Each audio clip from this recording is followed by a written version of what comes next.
Olá, eu sou o Padre Mauro Negro, da Congregação dos Oblatos de São José, e estou falando aqui do Centro de Espiritualidade Josefina, ao lado do Santuário São José, em Apucarana, e quero propor a vocês a figura do servo de Deus, Padre José Calvi, um oblato de São José, italiano, que no início do século XX veio para o Brasil como missionário, aqui viveu a sua vida presbiteral e aqui também veio a falecer.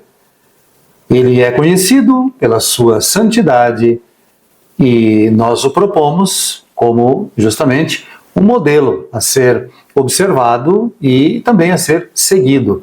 E que ele também seja procurado para a obtenção de graças por sua intercessão, assim confirmando a sua santidade pessoal.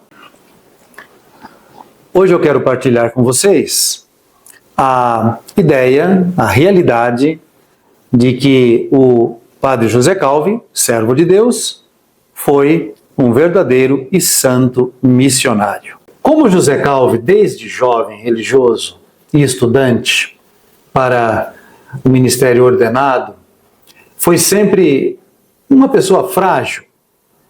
Ninguém esperava dele grandes coisas, grandes esforços. Não.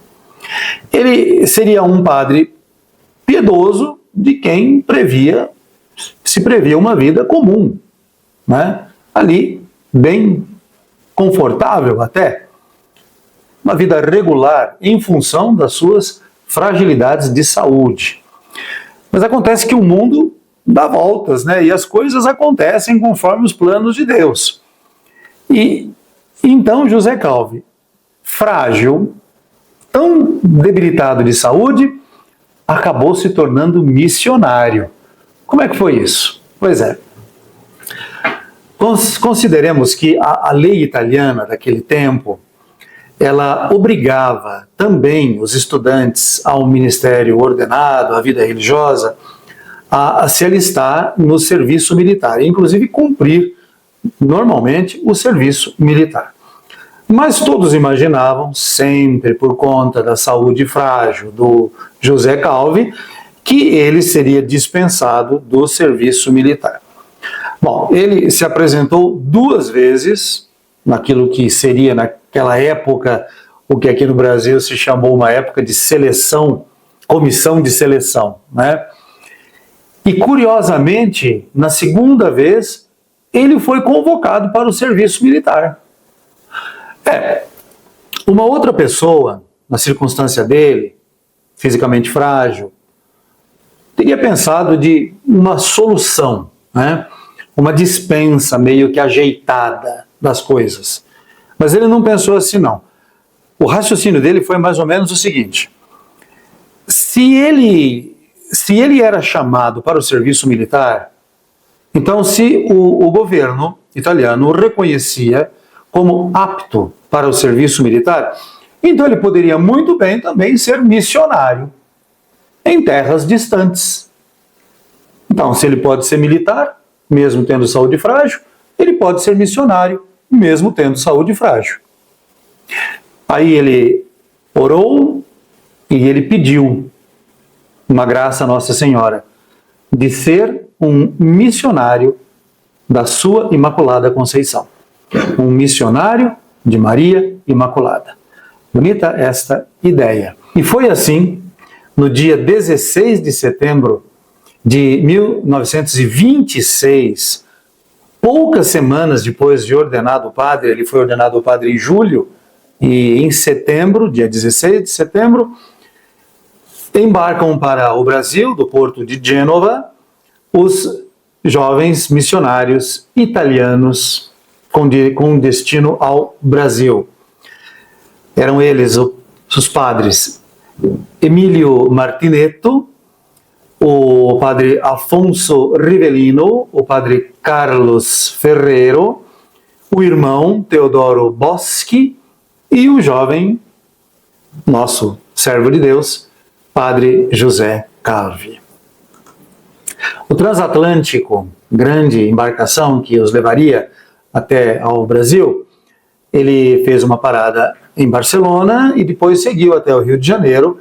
E ali no Rio de Janeiro eles desembarcaram, ficaram por 2 dias esperando um novo embarque e embarcaram novamente, foram até Santos e depois até o porto de Paranaguá. Ali, em Paranaguá, havia, como ainda há, o santuário de Nossa Senhora do Rocio, a padroeira do Paraná.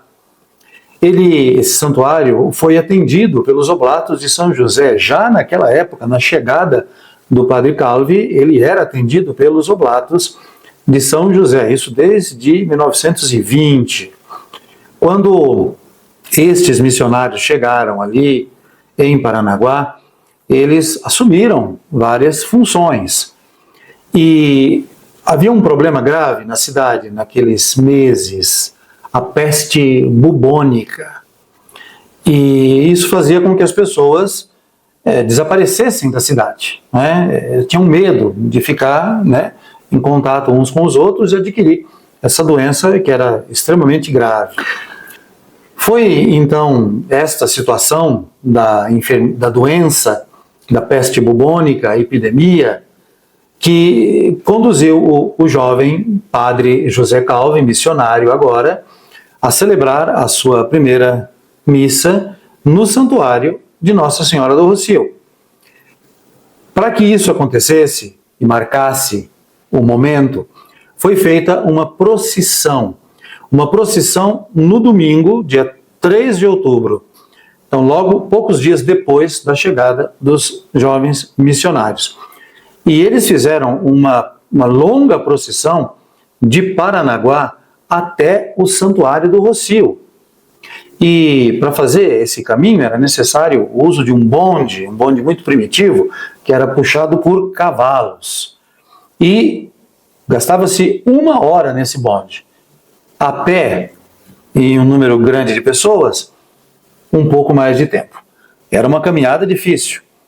E eles fizeram assim, para marcar a vontade de servir o povo de Deus, caminhando com o povo de Deus, na sua realidade, na sua dependência, nas suas incertezas, inseguranças, um caminho.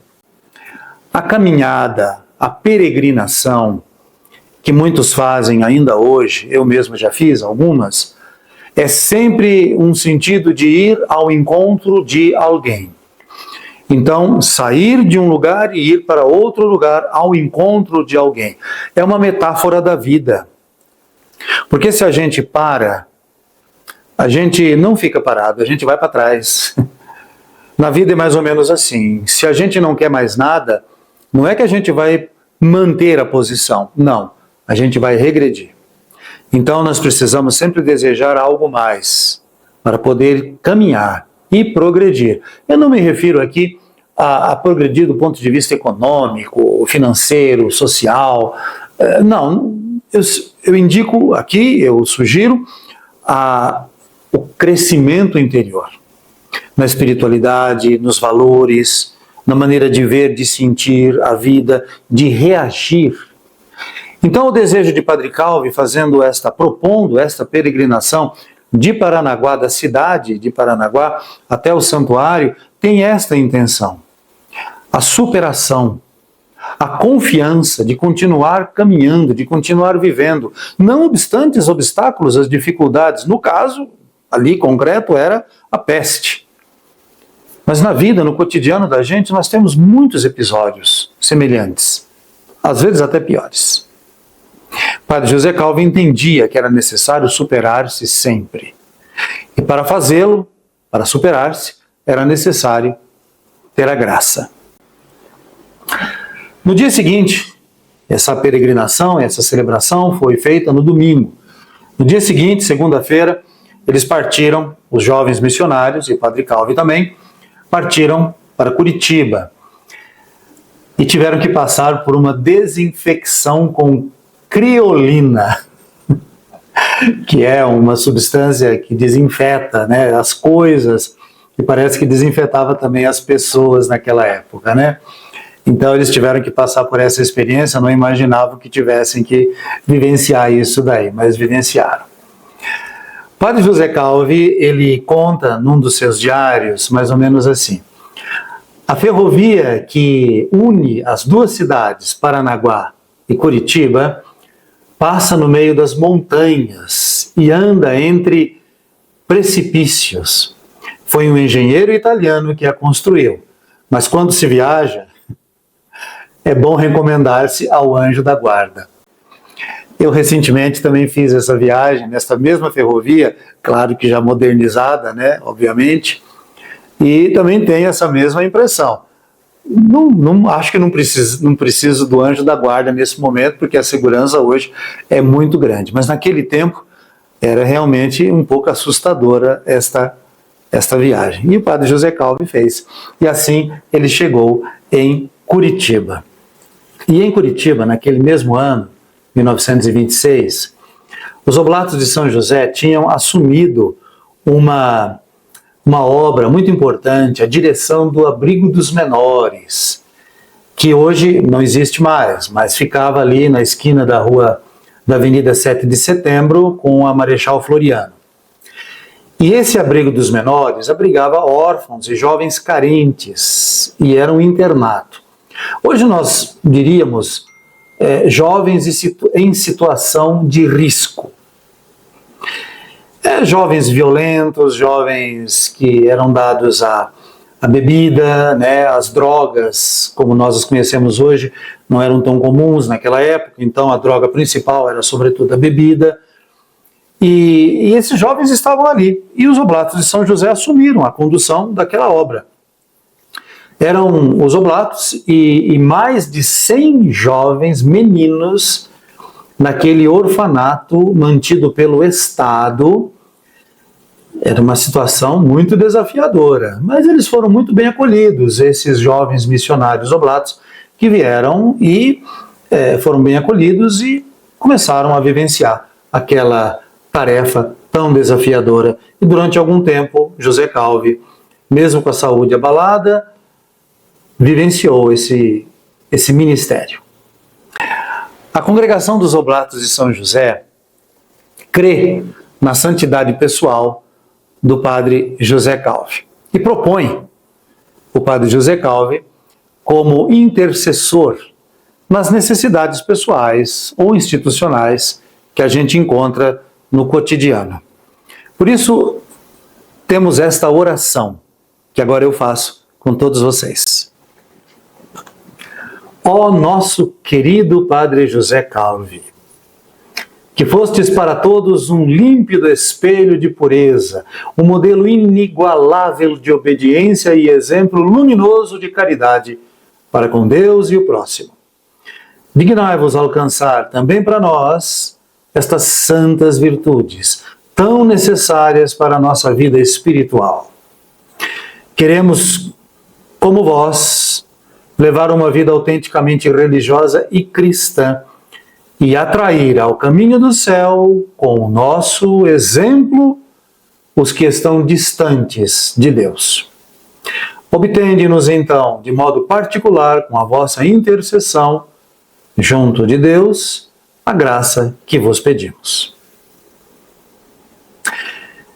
E esperamos que o Padre José Calvi, servo de Deus, possa em breve ser reconhecido pela Igreja como bem-aventurado e como santo.